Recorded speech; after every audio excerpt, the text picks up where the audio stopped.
नंदी का जन्म ऋषि शिलाद के घर हुआ था। ऋषि शिलाद संतानहीन थे और उन्होंने भगवान शिव की घोर तपस्या की। उनकी भक्ति से प्रसन्न होकर शिवजी ने उन्हें वरदान दिया कि उनका पुत्र अमर और परम भक्त होगा। जब नंदी बड़े हुए तो वे शिवजी के अनन्य भक्त बन गए और अपनी सारी ऊर्जा उन्हीं की सेवा में लगा दी। एक बार शिवजी और माता पार्वती वाराणसी में निवास कर रहे थे। शिवजी ने अपने भक्तों से कहा कि जो भी सच्ची भक्ति रखता है वही उन्हें पहले देख सकता है। नंदी ने घोर तपस्या की और शिवजी के दर्शन किए। उनकी भक्ति से प्रसन्न होकर शिवजी ने उन्हें गणों का प्रमुख और अपना वाहन बनाने का वरदान दिया। नंदी और रावण की कथा। एक बार रावण ने कैलाश पर्वत को उठाने का प्रयास किया।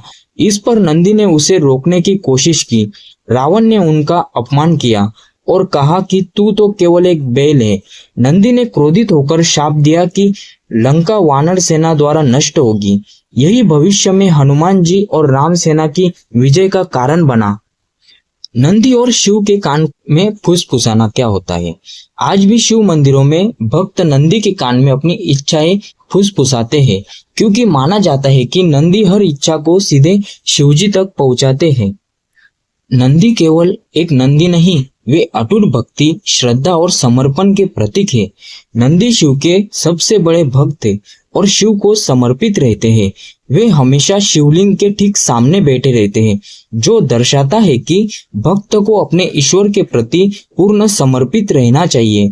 नंदी हमें यह सिखाते हैं कि जब अहंकार, भय और संशय को छोड़कर हम समर्पण करते हैं, तभी सच्ची भक्ति का जन्म होता है। आपने कभी ध्यान दिया होगा कि हर शिव मंदिर में नंदी हमेशा शिवलिंग के सामने बैठे रहते हैं। इसका अर्थ है कि नंदी हमेशा ध्यानस्थ है। उनका पूरा ध्यान केवल भगवान शिव पर केंद्रित है। यह हमें सिखाता है कि भक्ति और ध्यान में एकाग्रता बहुत महत्वपूर्ण है। जब हम वाणी, मन और कर्म से पूर्ण रूप से समर्पण करते हैं, तभी हमें ईश्वर का सच्चा आशीर्वाद मिलता है। इसका मतलब ईश्वर से जुड़ने के लिए पूर्ण समर्पण और ध्यान आवश्यक है। नंदी का संदेश। भक्ति में अहंकार का त्याग जरूरी है।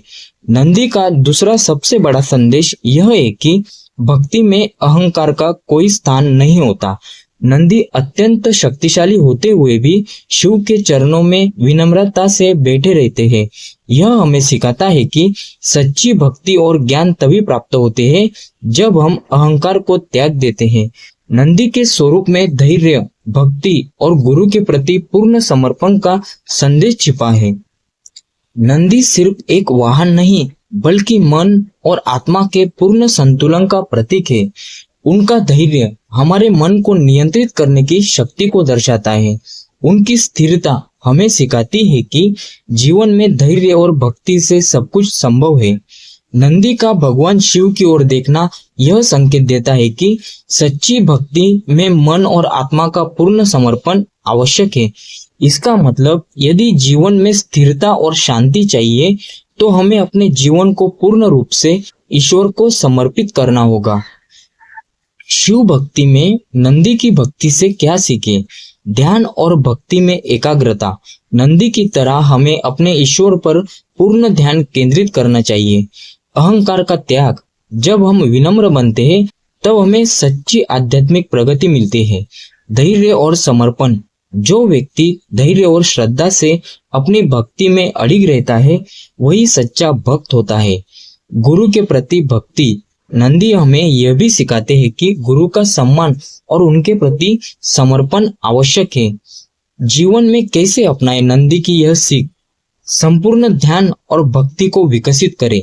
जिस तरह नंदी शिव के सामने ध्यानस्थ रहते हैं, उसी तरह हमें भी अपने जीवन में पूर्ण ध्यान और एकाग्रता लानी चाहिए। कोई भी कार्य करें, उसमें मन, वाणी और कर्म से पूरी तरह समर्पित रहे। दूसरा, अहंकार को त्यागें। नंदी हमें सिखाते हैं कि भक्ति में अहंकार का स्थान नहीं देना चाहिए।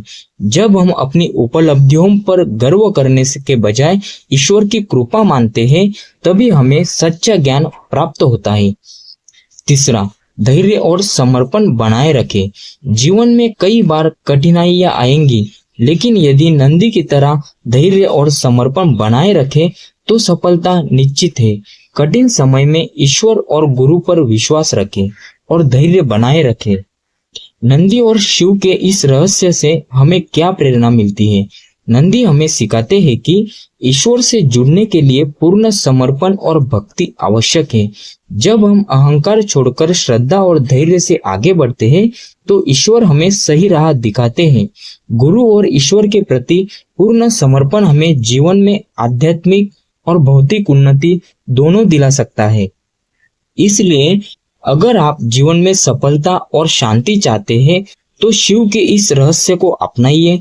पूर्ण समर्पण से ही सच्ची भक्ति मिलती है। हर हर महादेव।